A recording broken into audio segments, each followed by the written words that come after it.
Hola Rocío, ¿cómo estás? Muchas gracias por la invitación a ti y al gremio del XCOM. Muchas gracias a todas las personas que nos acompañan esta tarde. Yo voy a compartir ahora la presentación eh, que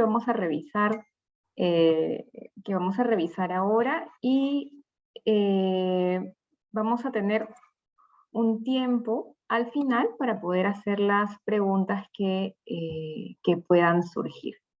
Entonces, ¿me avisas, Rocío, cuando podamos ver la Sí, pantalla, por sí, favor? sí, estamos viendo las pantallas solo para decirle que las personas, conforme a Erika vaya avanzando, pueden hacer sus preguntas por el chat, ¿no? Y así al final Erika puede absolver las dudas. ¿Ok? Adelante, Erika. Se Claro ve que muy sí. bien. Perfecto, perfecto, Rocío. Bueno, hoy vamos a conversar sobre el régimen de importación para el consumo. Algunos aspectos claves del 2022. Los hemos querido llamar así porque vamos a englobar dos temas, que son, mira un segundo para pasar, listo, que son los siguientes, ¿no? Vamos a enfocarnos en los cambios en la legislación aduanera, principalmente en los cambios que afectan a la Ley General de Aduanas, pero también a temas relevantes como la definición del valor, el uso de medios de pago, exoneración de IGB a las importaciones.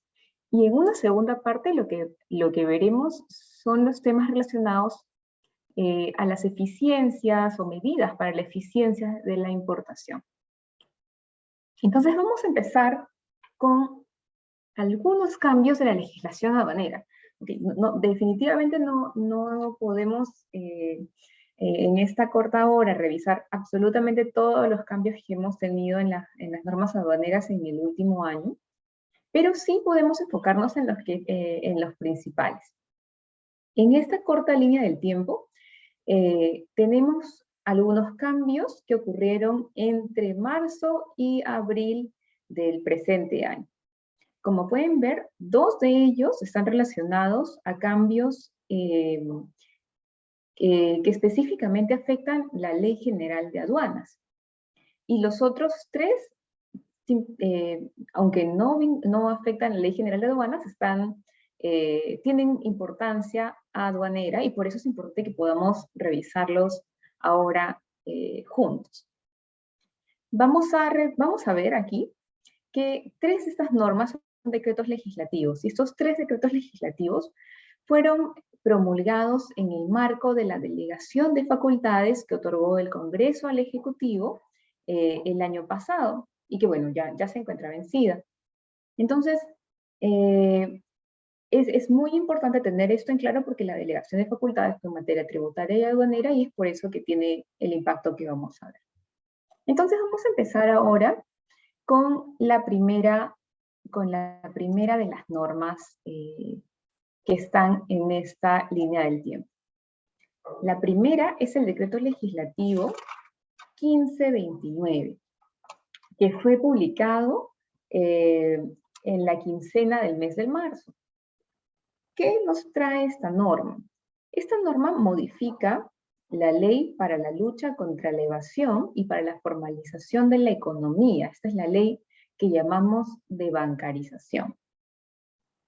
¿Qué cambios importantes introdujo? Pues definitivamente muchos, y muchos también relacionados a temas tributarios, pero hoy nos vamos a enfocar exclusivamente en los temas aduaneros.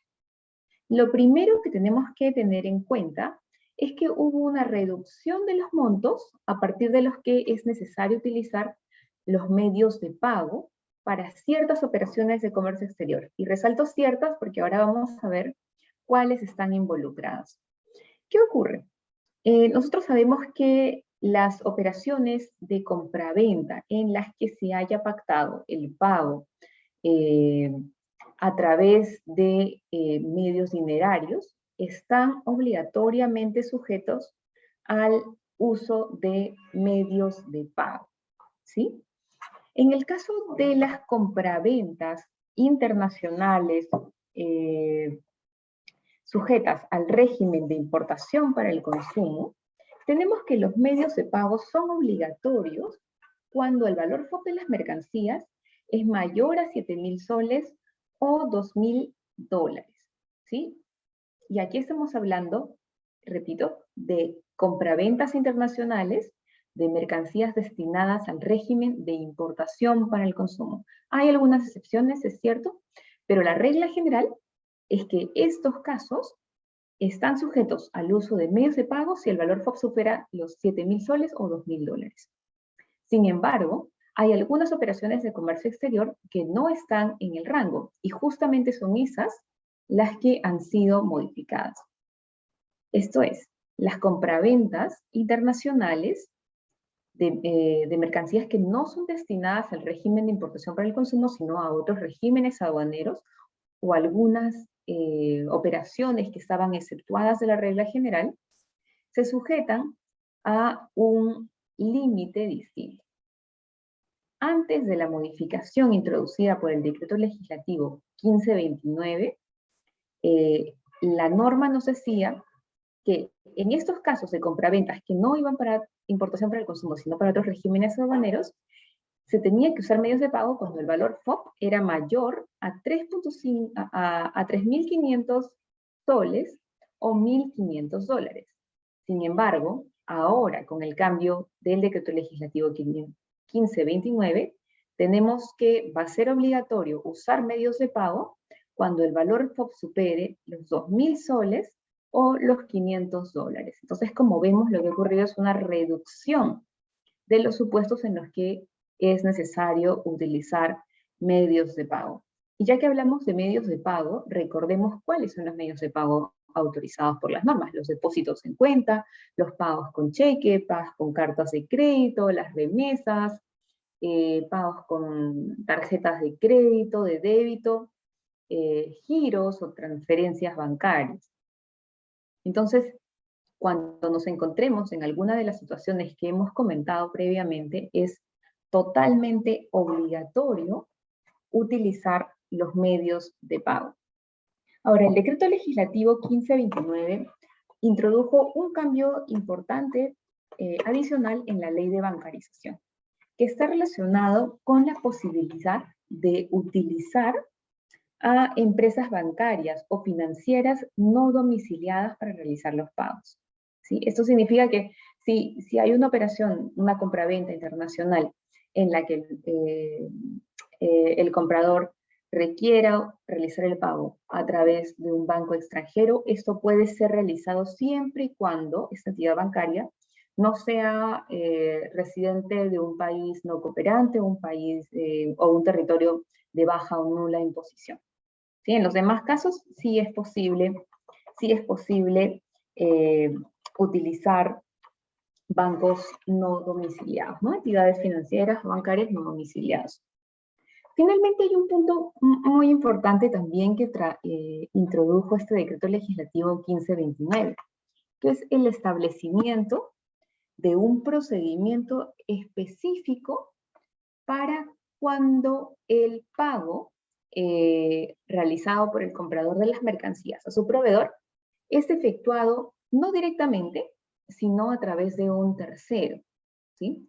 ¿Y por qué es importante esto? Porque de acuerdo a la norma, si no se cumple con este procedimiento antes de efectuar el pago, no se reconocerá el uso de los medios de pago. Vamos a ver luego cuál es la consecuencia del no uso de los medios de pago, pero les cuento cuál es este procedimiento.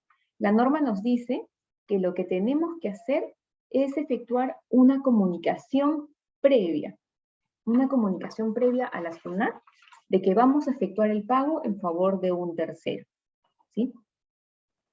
Este decreto legislativo nos dice que se emitirán normas estableciendo procedimientos específicos para llevar a cabo esa comunicación. Sin embargo, a la fecha no se han emitido normas con este detalle, por lo que la comunicación a la SUNAT tiene que ser realizada a través de la mesa de partes virtual. ¿Qué ocurre? Por ejemplo, cuando estamos en operaciones entre empresas vinculadas, muchas veces una de las partes es la que se encarga de la fabricación y el despacho de las mercancías, y otra es la que centraliza los pagos del grupo. Entonces, el comprador de las mercancías, el importador, adquiere las mercancías de este fabricante de su grupo, pero de acuerdo a los términos de la compraventa que haya pactado con su comprador, pues tiene que realizar el pago a un tercero. En ese caso, si la comunicación a SUNAT no es efectuada antes de realizarse el pago, pues SUNAT podría desconocerlo. Ahora, hemos hablado tantos de medios de pago que se preguntarán por qué es importante utilizar medios de pago. Porque si no utilizamos medios de pago, podemos incurrir en una infracción que está sancionada con una multa equivalente al 30% del valor FOB declarado de la mercancía. Es una multa muy elevada, es muy elevada, y se aplica cuando se evidencie la no utilización de medios de pago. Ustedes se preguntarán, ya, ¿y cuándo la aduana va a detectar esto? ¿Podría hacerlo a través de una fiscalización? Sí, definitivamente, pero también cuando, por ejemplo, el importador requiere una devolución. Imaginemos que el importador fue sujeto a una duda razonable y por un tema de una decisión de la empresa decidieron aceptar el ajuste de valor, pagaron la liquidación de cobranza y, y luego de algunas semanas, algunos meses, obtuvieron la documentación de sustento del valor que habían declarado en la importación. Entonces presentaron una solicitud de devolución.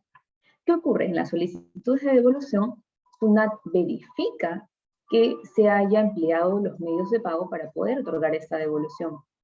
Entonces, si es que no existe evidencia del uso de medios de pago, la devolución no procederá. Y lo mismo ocurre en el caso de los pagos o de las devoluciones vinculadas a las solicitudes de preferencias arancelarias, ¿no? Entonces es súper importante que se pueda y se tiene que tener evidencia del uso de de alguno de estos mecanismos, ¿no? Cualquiera de los que ya hemos conversado hace unos minutos. Entonces, esta es la primera norma que quería compartir con ustedes, el Decreto Legislativo 1529. Posteriormente se emitió el Decreto Legislativo 1530, que ya nos trae una modificación a la Ley General de Aduana. Probablemente ya han tenido tiempo para revisarla y saben que esta norma introdujo principalmente 3 cambios a la Ley General de Aduanas, ¿sí? El primero está relacionado con la exigibilidad de la obligación tributaria aduanera. ¿Qué ocurre? Cuando en el 2018 se modifica la Ley General de Aduana y se modifica el artículo referido a la exigibilidad, que es el 150, se establecen los supuestos o nuevos supuestos de exigibilidad dependiendo de, por ejemplo, si se aplican garantías, si el sujeto es un OEA, si no es OEA, si se trata de una declaración normal o una declaración para varios despachos o declaraciones con informaciones mínimas, ¿no? Que esto es algo que ya prevía la norma del 2018. Y se crean nuevos supuestos. Sin embargo, la norma no terminó de ser tan clara cuando hablaba de los despachos diferidos garantizados. ¿Por qué?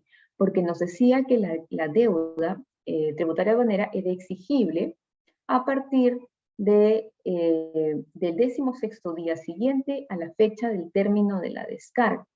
¿Y qué ocurría? ¿No? Ya también probablemente lo sabrán, es que cuando se nacionalizaban parciales de mercancías que estuvieron en depósito aduanero, pues este tema de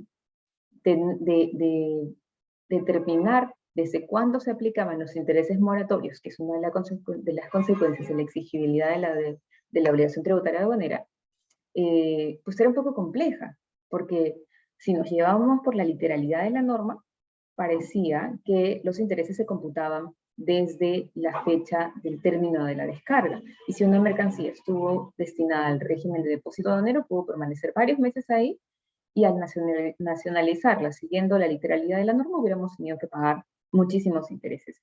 Sin embargo, la aduana aclaró este tema, emitió un informe y explicó que en realidad la norma no había, no quería decir eso para los casos específicos del depósito aduanero, ¿sí? El problema en la práctica se solucionó, pero a nivel legislativo, la técnica y la redacción del artículo todavía no era muy clara. Entonces, con el decreto legislativo 1530 se corrige este tema y se modifica el plazo.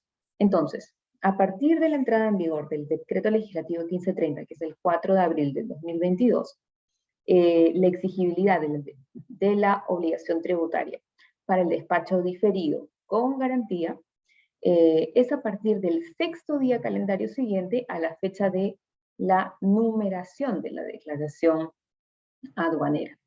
Ese es el primer cambio que tenemos por este decreto legislativo. El segundo está relacionado con las devoluciones. ¿Qué ocurre?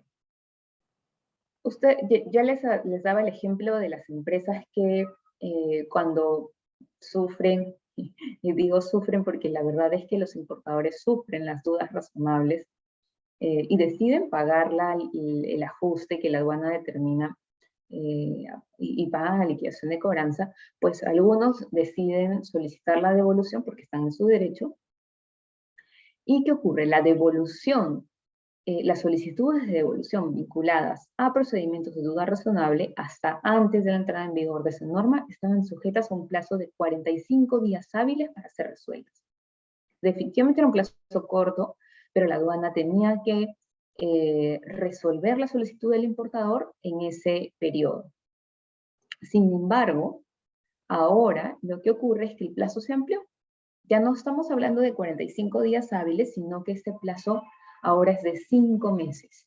Esto significa que la aduana tiene mucho más tiempo para poder analizar la duda razonable, analizar el sustento que el importador ha presentado sobre el valor de las mercancías para ver si procede o no la devolución de los tributos pagados. Ahora, si la duda razonable se amplió, por ejemplo, por su complejidad, entonces el plazo ya no es de 5 meses, sino se amplía hasta 12 meses. ¿Sí? Esto hace que, pues, definitivamente el importador tenga que esperar mucho más tiempo para definir si es que le correspondía o no la devolución de los tributos cuya solicitud requirió. Por otro lado, también hablando de las devoluciones, lo que ocurrió es que el decreto legislativo derogó el artículo de la Ley General de Aduanas que establecía un monto mínimo para las devoluciones. Nos hemos preguntado mucho qué significa esto. Si es que ya no hay monto mínimo, entonces, pues bueno, el Código Tributario hace referencia a la existencia de un monto mínimo, entonces todavía nos vamos guiando por la norma supletoria que es el Código Tributario, ¿no? Y nos dice que este será aprobado por resolución de superintendencia. Así que, bueno, esto no ha cambiado por ese lado. Sin embargo, el artículo ya no existe como tal en la Ley General de Aduanas. Finalmente, tenemos que el Decreto Legislativo 1530 estableció la creación de un nuevo régimen aduanero especial. Ahora, es un régimen bien particular, porque lo que busca es que el ingreso de determinadas mercancías a determinados territorios no esté sujeta al pago de tributos a la importación. ¿Y qué mercancías son? Son aquellas que sean importadas para el consumo en las zonas de frontera, ¿sí? Para el uso comercial para consumo. Eso es lo que nos dice la norma. Para el uso comercial para consumo en distritos de frontera sin conexión por vía terrestre a la capital del departamento, aunque este territorio no sea la capital del departamento, y que el ingreso de estas mercancías a dicha zona sea realizada por los residentes. Este régimen, pues, ya ha sido creado con el Decreto Legislativo 1530, sin embargo, aún no se encuentra en vigor, porque requiere el reglamento del mismo para poder ser aplicado, ¿no? Esto es lo que nos dice el Decreto Legislativo 1530. Y ahora pasamos a otra norma, y ahora la norma que vemos es una decisión de la Comunidad Andina. Mucho hemos hablado de esto también, porque Obviamente todos los importadores han sufrido el alza de fletes, el alza internacional de los fletes, que no es un tema exclusivamente de los últimos meses o del último año, sino que ya viene arrastrándose a lo largo de la pandemia.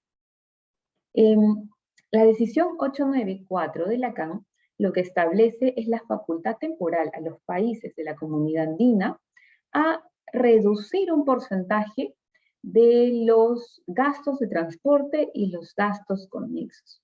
¿Sí? No establece qué porcentaje, no nos dice a qué grupo de subpartidas debe aplicarse esta reducción. La norma andina deja abierta la posibilidad a que los países andinos puedan determinar de manera autónoma cómo aplican esa norma en sus países. Una reducción del flete definitivamente impacta en el valor en aduana de las mercancías, porque sabemos que el valor es el precio de la mercancía más el flete más el seguro. Entonces, si se reduce el porcentaje del flete a tomar en cuenta para el valor en aduana, definitivamente vamos a pagar menores tributos a la importación. Esta norma nos dice que la medida temporal adoptada por la Comunidad Andina está vigente hasta el 31 de diciembre del 2023 y que puede ser prorrogable. Sin embargo, para que entre en vigor, se requiere de la regulación de cada país miembro. Entonces, ¿qué ha pasado? ¿Qué ha pasado en el mundo? Bueno, en la región andina. Ya sabemos que Ecuador se le adelantó a todos, e incluso a la comunidad andina, pues antes de que se emita esta decisión 894, Ecuador ya había había reducido el valor del flete a ser considerado en el valor en aduana de las mercancías. Pero, por ejemplo, Colombia estuvo trabajando en algunos proyectos sobre la regulación de esta decisión en su país. ¿Y qué ocurrió? El primer proyecto que tenía Colombia nos hablaba de la desgravación o de la reducción del 100% del flete aplicable a 327 subpartidas arancelarias. 327, ¿sí?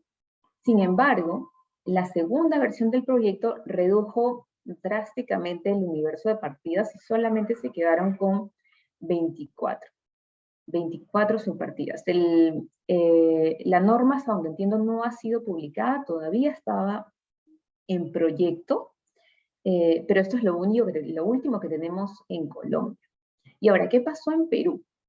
Pues el 25 de mayo de este año, hace muy poquito, se publicó el proyecto de ley 2109 de 2021 que estamos viendo en el slide.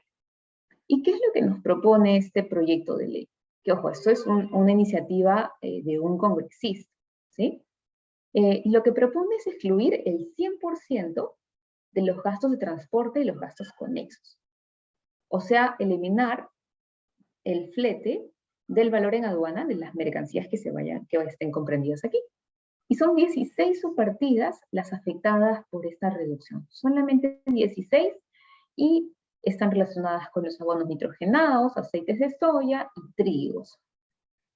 La norma nos dice que esta medida es temporal y que duraría solo 6 meses, pero que podría ser prorrogada, ¿sí? 6 meses como también hablaba el proyecto colombiano. Ellos también estaban pensando en un plazo de 6 meses. Entonces, bueno, el proyecto ya fue publicado, hasta donde sé, todavía no faltan los pronunciamientos de las comisiones o de los ministerios o de los entes reguladores, y ya con eso determinarán qué es lo que pasará, si se aprobará esta ley o en todo caso se emitirá una norma desde el Ejecutivo. Pero a la fecha aún no tenemos una regulación nacional de la decisión 894, así que esto está pendiente. Ahora bien, pasamos a revisar el decreto legislativo 1535. Esta es una modificación de la Ley General de Aduanas de la que poco se ha hablado, pero que es importante. Y es muy importante tomarla en cuenta, ¿sí? Lo primero que tengo que decirles es que los cambios que introdujo esta norma en la Ley General de Aduanas aún no están vigentes. ¿Sí? Eso es lo primero para que no se asusten.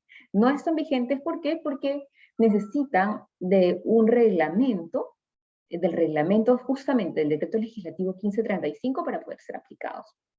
Ahora, ¿de qué nos habla este decreto legislativo 1535? Pues crea los perfiles de cumplimiento. ¿Y qué son los perfiles de cumplimiento? Pues es la calificación que la aduana le asigna a los contribuyentes. En nuestro caso, a los operadores de comercio exterior, a los operadores intervinientes, y es como una especie de nota entre comillas, ¿sí? Lo que nos dice el decreto legislativo es que por lo menos, o sea, que primero se tendrá que emitir un reglamento para establecer el detalle de los perfiles de cumplimiento. Pero nos dice que por lo menos existirán 5 niveles de cumplimiento. Adicionalmente, este decreto nos dice que, o más bien, establece variables para determinar qué nivel se le asignará a cada contribuyente. Y entre las variables tenemos que está la conducta del cumplimiento, del contribuyente, los indicios, si existen indicios de delitos aduaneros o condenas por delitos tributarios o aduaneros, entre otros, ¿no? Yo quiero destacar la variable conducta de cumplimiento o incumplimiento de obligaciones, porque este es un tema pues amplio, ¿no? Ya veremos cómo finalmente aterriza en el reglamento, pero si lo leemos a simple vista y desde el texto del decreto legislativo podría llevarnos a pensar que la determinación del perfil de cumplimiento dependerá pues de, por ejemplo, qué infracciones ha cometido el importador, ¿no? Por ejemplo, también podría ser por temas de valor, si se le han efectuado ajustes de valor, eso probablemente impacte su perfil de cumplimiento. Pues dependiendo del peso que se le asigne a las variables, es que se determinará el perfil de cumplimiento. A menor peso, será un nivel de cumplimiento más alto. Ahora, se preguntarán, ¿y esto cómo nos impacta a nosotros desde el lado de aduanas, a los importadores? ¿Sí? A los importadores nos impacta de 2 formas. Lo primero es que, dependiendo del perfil de cumplimiento que se le asigne, pues será obligatorio para algunos importadores presentar garantías previas a la numeración de la declaración. ¿Sí? No, lo que ahora es facultativo y que nos permite un despacho más fluido, más rápido, una exigibilidad de la obligación tributaria aduanera, digamos, ampliada.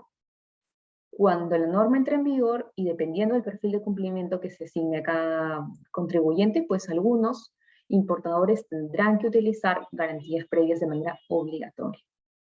Lo segundo es que se va a condicionar el levante en 48 horas. Es decir, se van a excluir algunos contribuyentes que estén en determinados perfiles de cumplimiento de la posibilidad de acceder al levante en 48 horas. Entonces, esto sí hay que medirlo, hay que verlo con pinzas, hay que ver cómo aterriza, pero es importante que podamos tenerlo en el radar, ¿sí? Solo como dato adicional, para el caso de los operadores de comercio exterior, también hay un efecto, porque dependerá del nivel de cumplimiento, el otorgamiento de las autorizaciones. O sea, ya no solo tendrán que pensar en la categorización del operador, sino también en el perfil de cumplimiento que se les vaya a asignar. Este tema, como les decía al comienzo, todavía no está en vigor. Falta que se establezca regulación sobre esto, pero igual tendremos que estar atentos para ver cómo se materializa. Finalmente, como último tema de los cambios en la legislación aduanera, tenemos que se publicó la Ley 31452, que es la norma que exonera de IGB a algunos bienes de la canasta básica familiar. Tenemos aquí un cuadrito que nos muestra cuáles son los bienes que están sujetos a esta exoneración. ¿Sí? ¿No? La exoneración aplica a la venta o a la importación de los bienes. y tiene un plazo que va desde el 1 de mayo al 31 de julio de 2022. O sea, es una medida definitivamente temporal. No podemos descartar que sea ampliada, pero por ahora este beneficio termina el 31 de julio de 2022. Aquí lo que conviene anotar es que la exoneración, está enfocada en el nivel en las partidas arancelarias, en las subpartidas arancelarias, y no en la descripción de los productos, como hubiéramos esperado. Entonces, todos los bienes que se encuentren dentro de las subpartidas arancelarias que están en esta tablita, gozarán de los beneficios, del beneficio de la exoneración del IGB. Antes de pasar al siguiente punto, que son los temas de eficiencia de la importación, yo aquí quisiera destacar que también recientemente se han publicado cambios en los procedimientos, en dos procedimientos: el procedimiento que regula los precintos y las acciones de control extraordinario. Entonces, igual conviene que podamos tenerlos en cuenta. Tenemos un segundo tema que vamos a revisar esta tarde, que es el relacionado a la eficiencia en la importación. ¿Sí?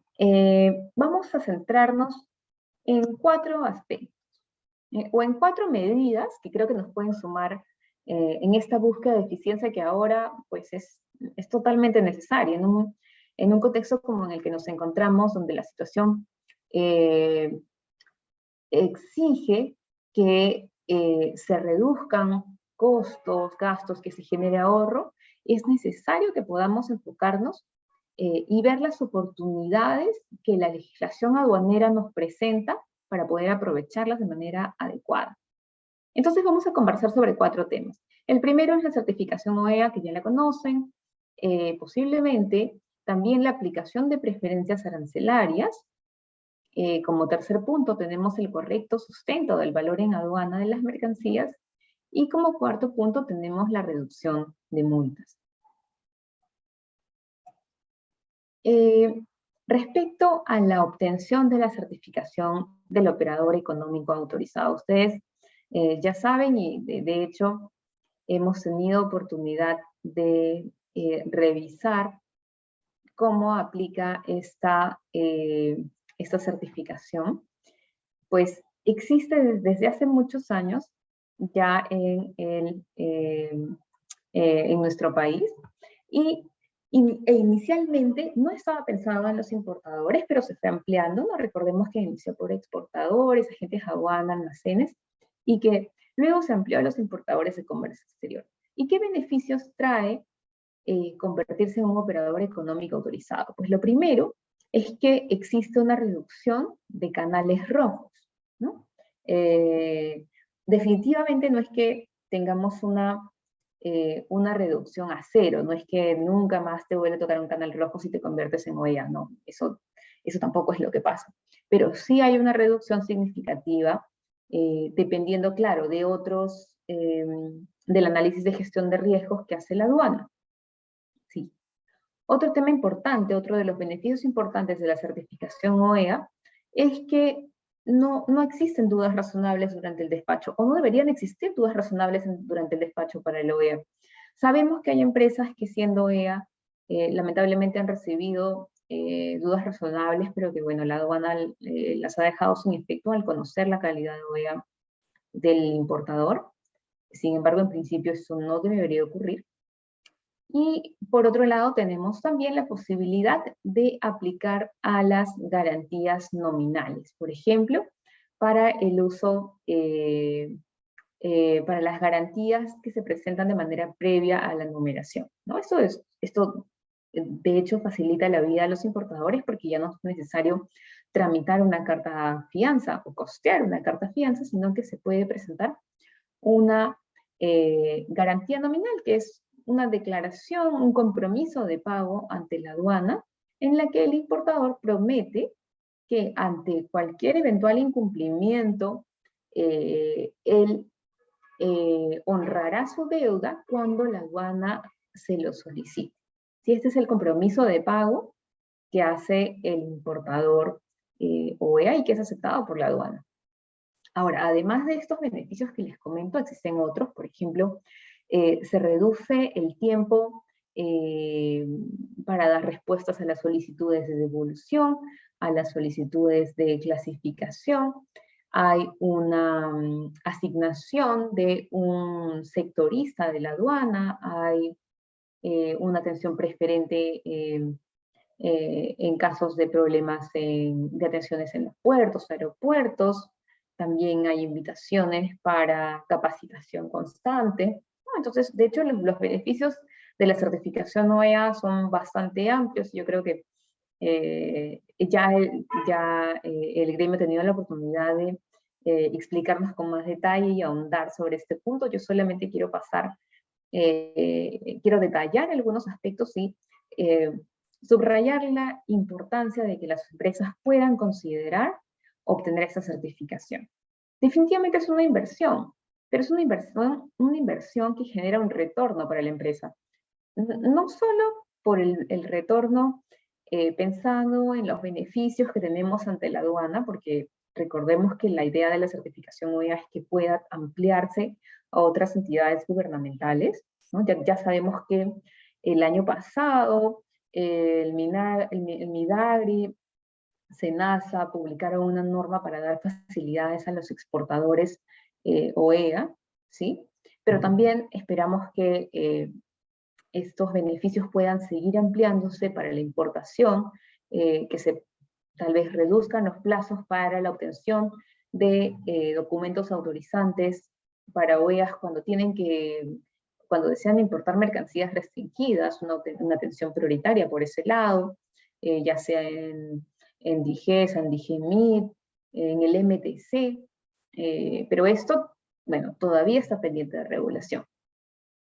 Yo aquí quiero anotar también que es el 12 de abril de este año se aprobó una nueva versión del procedimiento OEA en la que la norma refleja ya lo que el procedimiento de certificación era en la práctica, ¿sí? Entonces, esto permite que la empresa que decida certificarse como OEA pueda tener un entendimiento más claro de cómo va a funcionar el proceso de certificación. Sí, hay mucho más detalle, está más sencillo, sencillo en el sentido de comprender cuáles son los pasos. ¿Sí? No sencillo en el sentido de que se hayan relajado los requisitos, no, sino en la claridad del procedimiento. Entonces es importante que esto se tenga en cuenta para que puedan analizar la conveniencia de tener esa certificación. Yo me he olvidado mencionar un tema importante que es el de los acuerdos de reconocimiento mutuo, que permiten un tratamiento preferencial en las empresas que son OEA. Recordemos que el programa OEA no es que se lo haya inventado la SUNAT. En realidad es un programa internacional, esto existe. Recientemente se firmó un acuerdo de reconocimiento mutuo con varios países de la región. Entonces, es un programa que viene en expansión hace muchos años y en el país también. Por otro lado, y ya cambiando de tema, dejando la certificación OEA de lado, tenemos que la aplicación de preferencias arancelarias definitivamente nos ayuda a tener una importación más eficiente. ¿Por qué? Porque nos permite aplicar a preferencias arancelarias, reducciones en los pagos de los tributos a la importación, ¿no? Porque si se reduce los derechos ad valorem, pues impacta definitivamente en el IGB también. Entonces, aquí tenemos que recordar que dependiendo de cada tratado, definitivamente esto es así, dependiendo de cada tratado, se podrán aplicar preferencias durante el despacho de importación o después del despacho. En muchos acuerdos se permite que el importador pueda requerir la devolución de los tributos que pagó en exceso o indebidamente durante la importación y tiene un plazo para hacerlo, usualmente un año, pero claro, como les digo, dependerá siempre de cada acuerdo comercial y habrá que ver el detalle por ahí, pero es posible pedir una aplicación retrospectiva. Entonces, Aquí es necesario que las empresas importadoras puedan hacer una autoevaluación de sus operaciones, ver qué oportunidades que garantizan los acuerdos comerciales están aprovechando, dónde podrían mejorar, y ver, por ejemplo, si están cumpliendo con los requisitos de cada acuerdo. Recordemos que los acuerdos establecen que las partes tienen la posibilidad de fiscalizar también el cumplimiento de los requisitos, o incluso, por ejemplo, si la aduana eh, requiriera al importador en el marco de una fiscalización, los documentos que acreditan un despacho, y advirtiese que existen problemas en el certificado de origen, problemas de forma me refiero, pues podían tener un problema el importador, y en lugar de haberse beneficiado por la aplicación de beneficios, de preferencias arancelarias, pues estaría incurriendo en alguna sanción y tendría que evaluar el beneficio, y esto, bueno, se complica más. Entonces es importante que los importadores eh, puedan tener cuidados y ser diligentes al aplicar cada acuerdo comercial. Como punto 3, tenemos el correcto sustento del valor en aduanas. Aquí es lo que yo les decía, ¿no? Muchos importadores sufren las dudas razonables. La duda razonable, como sabemos, es un procedimiento a través del cual la administración aduanera cuestiona el valor en aduana declarado en la importación, pero a la vez es una garantía para el importador que le permite tener un marco regulado para demostrar que el valor que declaró en la DAM de importación corresponde al precio realmente pagado por pagar, o si tiene ajustes, o dependiendo del método que haya utilizado, ¿no? Recordemos que que la valoración en aduanas en el Perú se rige por el acuerdo de valor, tenemos normas andinas reglamentarias y tenemos un reglamento de valoración aduanera, ¿no? El decreto legislativo 186/99 y además un procedimiento.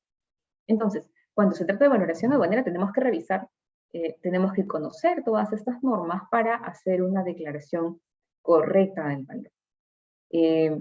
Ahora, como se sabe, el método más utilizado es el primer método, el valor de transacción, que lo que nos indica es declarar el precio realmente pagado por pagar de las mercancías importadas. Aquí es donde muchas veces vienen los cuestionamientos, ¿no? Porque el importador cree estar declarando el valor bajo el primer método, pero por ahí la aduana establece una duda razonable y el importador se queda sorprendido porque quizás no esperaba este cuestionamiento o porque no está listo para afrontar preguntas de este tipo. Entonces es aquí donde es necesario dar un paso previo, ¿no? Al momento de efectuar la transacción es necesario que el importador pueda mantener en orden todos los documentos que le van a servir para sustentar el valor en aduana. ¿Sí? Ya sea que le hagan una duda razonable durante el despacho, o ya sea que se establezca o se inicie un procedimiento de fiscalización posterior, ¿no? Entonces, ¿qué necesita el importador? Ya hemos hablado de eso también en algún otro seminario. Por ejemplo, necesita asegurarse que la factura comercial cumpla con todos los requisitos establecidos por la legislación, ¿no? Ahora, aquí es importante dejar claro, el incumplimiento de alguno de esos requisitos no significa que el valor en aduana tenga que ser desconocido, ¿sí? Esto es muy importante. O sea, si me faltó poner, no sé, el Incoterm, si no puse la descripción de la mercancía de manera clara, si no está, no sé, las condiciones en la transacción, en la factura, no significa que automáticamente me deban desconocer el valor en aduana de las mercancías, ¿sí? Sino más bien que yo tendré que sustentar, a pesar de esta falencia, ¿no? Que puede ser un indicador de la aduana para establecer la duda razonable, tendré oportunidad de demostrar que el valor que yo he declarado es el correcto. Entonces tendré que apoyarme en documentos adicionales.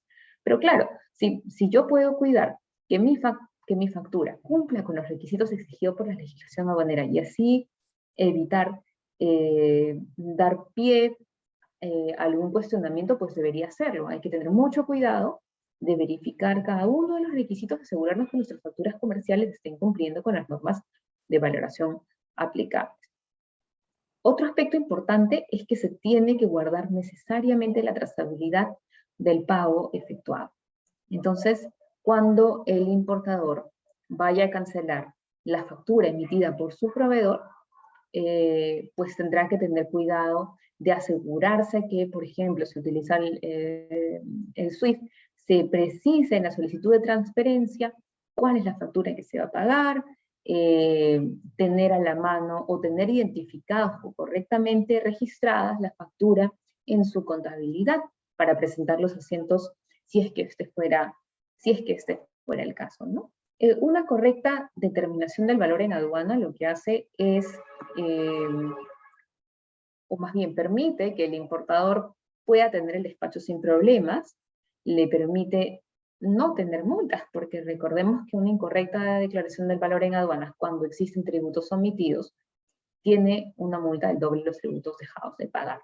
Entonces, como no queremos eso en búsqueda de la eficiencia, tenemos que cumplir con las normas antes de realizar el despacho.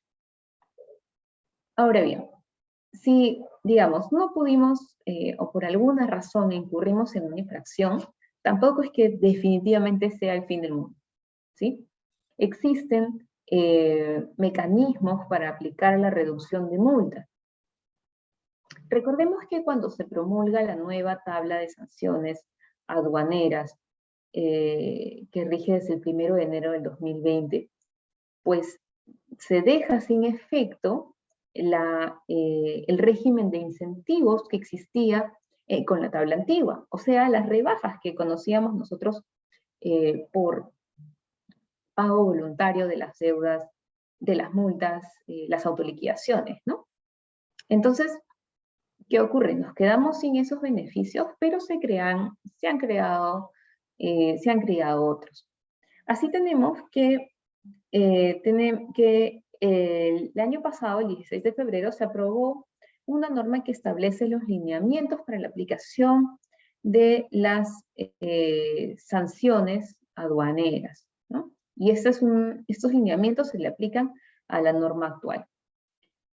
La norma que aprobó los lineamientos pues estableció una lista de infracciones, de códigos de infracciones que podían acogerse a los beneficios de reducción en tanto cumplieran con determinados requisitos. Aquí, lamentablemente, no se incluyó el universo total de infracciones que pueden cometer los importadores, sino solamente una, que es la relacionada con la regulación del régimen, regularización del régimen aduanero. Sin embargo, bueno, y esto es un tema que definitivamente es muy discutible, creo yo que aquí los lineamientos que parten de la Ley General de Aduanas y que tienen sustento en la Ley General de Aduanas, en esta norma, que es la madre, no se establecen criterios que delimiten a qué infracciones sí se le aplican los lineamientos y a cuáles no. Sin embargo, la norma que aprueba los lineamientos sí estableció esta diferenciación. Creo yo que aquí deberíamos o debería realizarse un ajuste normativo para establecer nuevos alcances, comprender nuevas infracciones, ¿sí? Respecto a estos lineamientos, es importante anotar también que incluso el 0EA genera beneficios, porque verán ustedes cuando revisen la norma, las empresas que tienen calidad de OEA tienen beneficios más altos en la reducción de las infracciones, ¿no? Por ejemplo, si hay empresas, y no específicamente para el caso de, no estoy hablando específicamente del caso de los importadores, perdón. En el caso de los importadores, la sanción de la infracción tipificada bajo el código P12 nos dice que la sanción se reduce en 75%, si se cumplen determinadas condiciones. Sin embargo, la reducción es del 90% cuando se trata de un OEA. Entonces, claro, o sea, hacer OEA ya no solamente te da los beneficios que conversamos en mejoras, ¿no? En reducción de tiempos, en ahorro de gastos financieros por las cartas fianzas, por ejemplo, sino que también permite reducir las infracciones. Entonces, nuevamente, es un factor extra para considerar convertirse en OEA. Por otro lado, y yo creo que eso es importante también que las empresas puedan tomar en cuenta, ¿no? Los importadores. Si bien es cierto, desde el cambio de la tabla de sanciones, aprobada en el 2019 y vigente desde el 2020, desde el 1 de enero de 2020, se dejó sin efecto la norma que establecía el régimen de incentivos, pues la tabla anterior todavía puede gozar del régimen de gradualidad, y hay dos gradualidades. Recordemos, la gradualidad que ya estaba vigente desde el 2015, ¿sí? Que establecía estas rebajas amplias para diversas infracciones, y una segunda gradualidad que se aprobó el año pasado y que es muy parecida al régimen de incentivos existentes, pero que está vinculado exclusivamente a la tabla vieja, por llamarla de algún modo, ¿no? Entonces, si una infracción fue cometida durante la vigencia de la tabla anterior, se le aplican las consecuencias de esa tabla y puede gozar de los beneficios que están relacionados con esa tabla, o sea, la gradualidad y los nuevos incentivos que también se llaman gradualidad. Así que es importante que las empresas puedan hacer una evaluación de sus operaciones para determinar si es que, digamos, han cometido infracciones y todavía, pues, por ejemplo, están en procedimientos de fiscalización, pero todavía pueden acogerse algunas rebajas, pues hay que analizar la conveniencia de hacerlo. Y finalmente esto implica también un ahorro en el pago de multas. Pues bien, estos eran los temas que yo quería compartir con ustedes esta tarde. Les agradezco mucho por habernos acompañado y creo que hay algunas preguntas por aquí. Sí, Erika, también a tu WhatsApp te hemos enviado unas preguntas, pero no sé si quieres comenzar con las preguntas, ¿sí? ¿Las tienes en el WhatsApp? ¿Sí? Sí. A ver, dame un segundito que las veo. A ver, nos preguntan qué aspectos principales han cambiado para la importación en el 2020. Pues hemos revisado ya algunos de los temas. A ver, cuando se trata de importaciones con un valor inferior al determinado para ser considerado como importación para el consumo, ¿cómo se maneja la negociación con el proveedor? ¿Siempre nos debe entregar factura? ¿Qué documentos debemos recibir como importadores para estar cubiertos ante cualquier inconveniente ante la aduana? A ver, me gustaría que coloque algunos casos vistos en las operaciones reales en mercancías con poco valor comercial. Sí, bueno, a ver, vayamos por partes. En esta pregunta nos hablan de importaciones con un valor inferior al determinado para ser considerado como importación para el consumo. Esto está un poco oscuro, pero yo me imagino que está pensando en importaciones que, digamos, que tienen un valor inferior al usual, ¿no? Lo primero es que no está prohibido que un importador obtenga mejores precios que los que la administración tiene registrados en el CIBEC.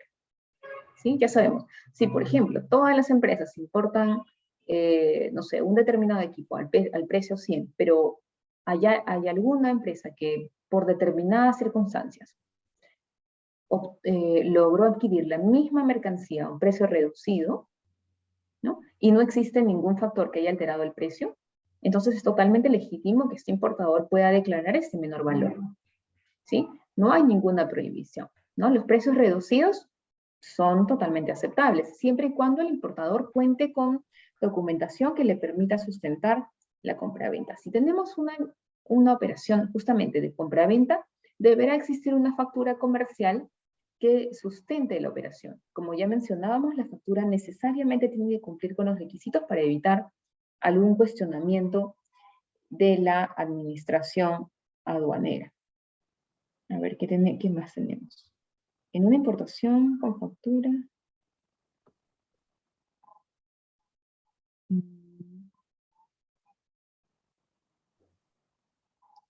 La crisis alimentaria que se está generando traerá facilidades arancelarias de parte de la SUNAT para suministros de la agricultura. Pues desde el lado de SUNAT no va a venir la medida, ¿no? Tendría que venir desde el lado del MEF, es del Ejecutivo, porque ellos son los encargados de regular la política, las regulaciones arancelarias. Si ustedes han logrado advertir en el proyecto de ley que fue presentado, que fue publicado el 25 de mayo, pues se comprenden algunos productos como los abonos. Entonces, quizás vaya por ahí la medida, ¿no? Aprovechar la posibilidad de reducir un porcentaje del flete sobre las mercancías que estén más afectadas por esta crisis alimentaria. Pero para responder a la pregunta, la medida no viene específicamente desde el lado de SUNAT. Por otro lado, tenemos otra pregunta por aquí. Para la importación para negocios, ¿se utilizan los mismos reglamentos? Como ya les mencionaba, el valor en aduana de las mercancías, si es que está pensando por ese lado, el valor en aduana de las mercancías está regulado para el Perú, tomando en cuenta el marco del acuerdo del valor de la OMC. Y si hablamos de regulaciones específicas o procedimientos, pues sí, en todos los casos tenemos a la Ley General de Aduanas, el Reglamento General de la Ley General de Aduanas como normas, digamos, madre, y luego vienen los procedimientos que ya son aprobados por resoluciones de superintendencia. Yo creo, Rocío, que estas son las preguntas que están más relacionadas con los temas que hemos conversado hoy. Sí, veo algunas que quizás se escapan para otro webinar, pero estos de aquí, no sé si en el chat tenemos alguna otra. Sí, tenemos un par de preguntas en el chat. Y no sé si de Gretel, a ver, dice, en una venta entre relacionadas, un ajuste de valor puede ser sustentado con compensaciones financieras, facturas entre ellas. ¿Qué sucede si la aduana no lo acepta? ¿Qué se debe hacer? A ver, las operaciones entre empresas vinculadas, de plano, no es que generen un descarte del primer método de valoración. Eso es lo primero que se tiene que tener en cuenta, ¿no? Si el proveedor y el comprador están vinculados, es posible aún utilizar el método del valor de transacción si es que la vinculación no ha afectado el precio. Entonces, tomando esto como marco conceptual, ¿cómo se realiza el pago entre empresas vinculadas? Pues la norma no nos dice exactamente cuáles son los mecanismos que se deben tomar en cuenta o que se deben seguir. Si el pago tiene que ser necesariamente a través de un depósito o una compensación. Lo que sí tiene que existir es evidencia de que se ha saldado la deuda con el proveedor, ¿no? Yo creería que sí, que una compensación sí puede ser utilizada como sustento del pago de las operaciones entre empresas vinculadas. Pero, ¿y qué se debe hacer? Dependerá mucho de cuáles son los fundamentos de SUNAT para rechazar la demostración de la vinculación entre el pago y la importación de las mercancías, pero lo que yo trataría de buscar es asegurarme que esta compensación o que la evidencia de la compensación pueda tener mayor detalle sobre, por ejemplo, las facturas que se están cancelando, no sé si existen reportes mensuales, pero hay empresas que sí tienen este detalle y que sí logran demostrar que existe un precio realmente pagado o por pagar.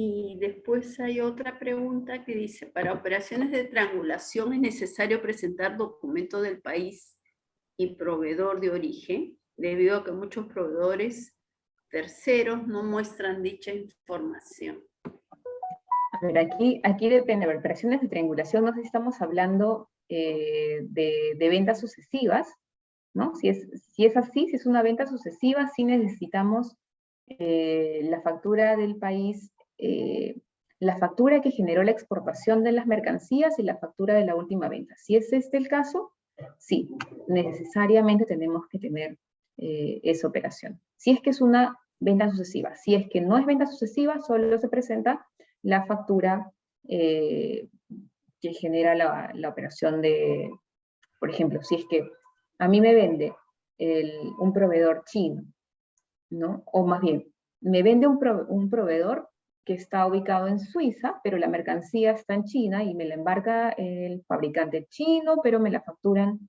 desde Suiza. La factura que yo presento en ese caso es la suiza, porque es la única que se emitió en esta operación, ¿no? Si es que fuera ese el caso, si estamos en una venta sucesiva, como les mencionaba, ahí sí es necesario presentar la factura que ocasionó la exportación y la factura de la última venta. Y aquí, Rocío, veo una última pregunta que me dicen, ¿me puede confirmar dónde ubico la normativa si la venta está en CIF, en la factura está desagregado el valor del seguro? Aduanas me solicita sustento del seguro. En el procedimiento de valoración, creo que es el TESPA PG 2401, no tengo el número exacto, pero es el procedimiento de valoración. Ahí se indica que si la factura ya está en CIF, no es necesario demostrar el pago del seguro, porque el precio ya incluye, el precio en Incoterm CIF ya incluye el pago del seguro. Pero sí, para responder a la pregunta, la respuesta está en el procedimiento de valoración.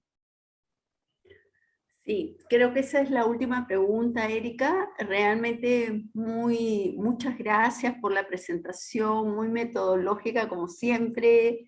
Creo que son puntos claves que uno tiene que tomar en cuenta, ¿no? Y sobre todo para lograr lo que el último capítulo, que es la eficiencia de la importación, tomar en cuenta también esas claves. Te agradecemos un montón por la presentación. También quería comentarles que les vamos a hacer llegar la presentación a todos y adicionalmente nuestro próximo evento se trata sobre factoring, ¿no? Un tema también interesante para todas las empresas, para lo que son facturas negociables tanto locales como a nivel internacional. Y también tenemos al final el día 21, un tema que también mucha gente nos ha pedido, que es con relación a la certificación de origen, a certificaciones de origen para casos de China y de Canadá, ¿no? Que va a ser dictado por un representante de SUNAT, que es donde se presentan los problemas. Bueno, agradeciéndole nuevamente a Erika y estamos en contacto a todos. Muchas gracias también por su participación. Y cualquier duda también les vamos a hacer llegar el contacto de Erika para alguna consulta adicional o pregunta que no se atrevieron a mencionarla de repente en el transcurso del webinar. Muchas gracias a todos, Erika. Muchas gracias nuevamente y gracias a todos. Muchas gracias, Rocío. Gracias con todos. Gracias a todos los miembros del XCOM.